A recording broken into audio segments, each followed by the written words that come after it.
आओ आज फिर ख्वाबों के देश में चलें। खुश आमदीद काफ कहानी में। बहुत जमाना पहले एक वसी और रोशन सल्तनत थी जिस पर बादशाह नुमान हुकूमत करता था, जो हुस्न परस्त था। वो अपनी पसंद में हद से बढ़ा हुआ था। महल के सुतून हूँ या पर्दे, बाग के फूल हूँ या जेवरात, हर चीज में सिर्फ खूबसूरती तलाश करता। उसने शादी भी एक गैर मामूली हसीन मलका से की और इनसे 3 बेटियां पैदा हुईं।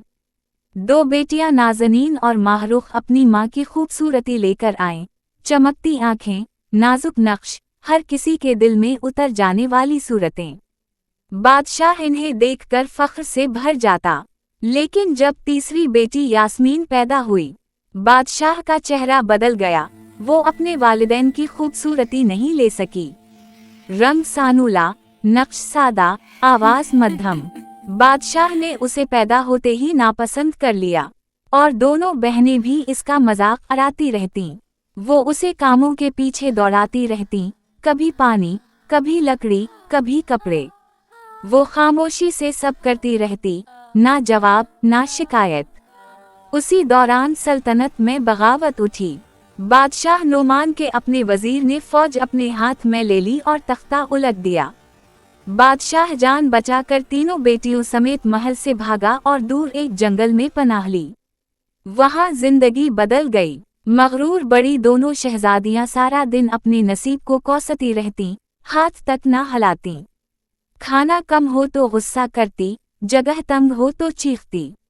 मगर वो नापसंदीदा शहजादी यास्मीन, जो कभी बाप की नज़र में कुछ न थी, लकड़ियां काटती, पानी भरती, जंगल से फल लाती और बाप के साथ छोटा मोटा शिकार भी कर लेती। आहिस्ता आहिस्ता बादशाह की आंख खुलने लगी। इसे पहली बार एहसास हुआ कि हुस्न आंखों में नहीं, अमल में होता है। सादगी में, हमदर्दी में, बर्दाश्त में। और ये सब इसकी तीसरी बेटी के अंदर खामोश आग की तरह जल रहा था। एक दिन शहजादी यास्मीन अकेली शिकार की तलाश में जंगल से बहुत दूर निकल गई। दरिया के किनारे धूप झिलमिल कर रही थी। अचानक पानी में एक हाथ ऊपर नीचे होने लगा, कोई डूब रहा था। इसने बगैर एक लम्हा जाया किए छलांग लगा दी।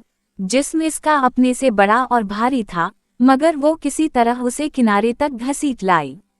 लड़का बेहोश, जख्मी और करीबल मरग था।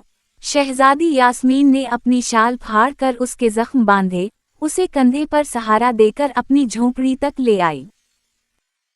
शहजादी नाज़नीन फौरन चीख उठें, इसे बाहर फेंको, ये मुसीबत है, इंसान नहीं। शहजादी माहरूख ने भी तंग दिल्ली से कहा, छोटी सी झोंपड़ी में उसे क्यों ले आई हो? मगर वो उनकी बातों को सुना अनसुना करके इस अजनबी के पास बैठ गई। लड़का कई दिन बेहोशी में पड़ा रहा। कभी बुखार चढ़ता, कभी सांस रुक रुक कर आती। यास्मीन शहजादी रात भर इसके पास बैठती, कभी पेशानी पर गीली पिटी रखती, कभी उसे पानी के चंद कतरे पिलाती, कभी जंगल से जुड़ी बोटियां लाकर कड़वा सा कहवा बनाती। बादशाह एक दिन इसे देखकर चौंका, तुम थक नहीं जाती? वो हल्के से मुस्कुराई, जान बचाना मुश्किल नहीं बादशाह सलामत, बस नियत चाहिए। ये वो लम्हा था जब बादशाह के दिल में पहली बार नरमी ने पूरा कदम रख दिया। एक शाम जब आसमान नारंगी था, नौजवान ने आंखें खोलें।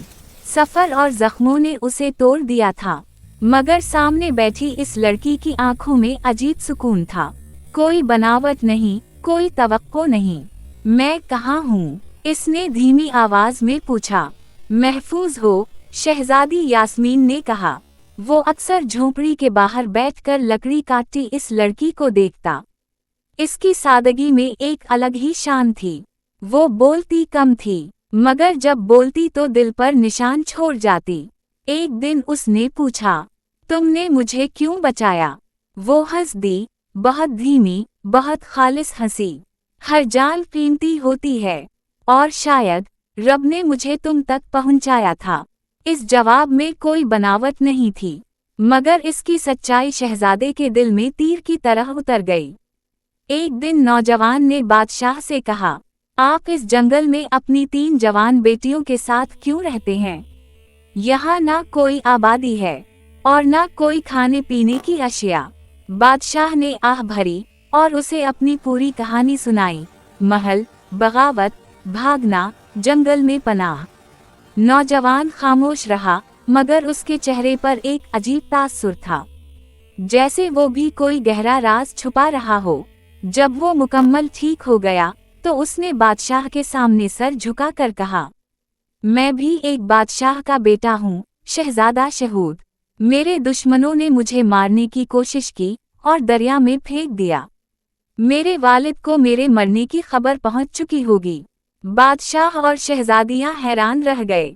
शहजादी नाज़नीन और शहजादी माहरुख फौरन इसके गर्द खुशअमदी अंदाज में मंडलाने लगे, मगर नौजवान की निगाहें सिर्फ एक तरफ जाती थीं, इस तरफ जिसने ना इसके लिबास को देखा था, ना मनसब को, सिर्फ इंसानियत को।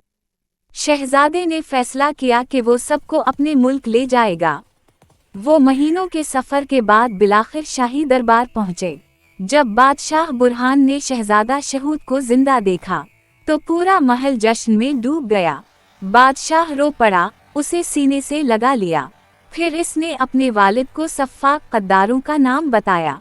बादशाह ने इन्हें कैद करके सख्त सजा दी। फिर शहजादे शहूद ने अपनी फौज तैयार की और बादशाह नुमान की सल्तनत पर हमला किया, जिसे वजीर ने हथिया लिया था। फैसला कून जंग हुई, वजीर गिरफ्तार हुआ और बादशाह नुमान को इसका तख्त वापस मिला। बड़ी शहजादियां खुशी से दीदा हो रही थीं। उनका ख्याल था कि शहजादा अब उनमें से किसी को चुनेगा। मगर वो रात आई जब फैसला होना था। दरबार के बीच शहजादे ने ऐलान किया, मैं इस शहजादी से शादी करूंगा जिसने मेरी जान बचाई, मेरा दिल सुहा, मेरी उम्मीद बनकर खड़ी रही और मुझे बताया कि खूबसूरती दिल में होती है, चेहरे में नहीं। पूरा दरबार खामोश हो गया। बड़ी शहजादियां जलकर रह गईं।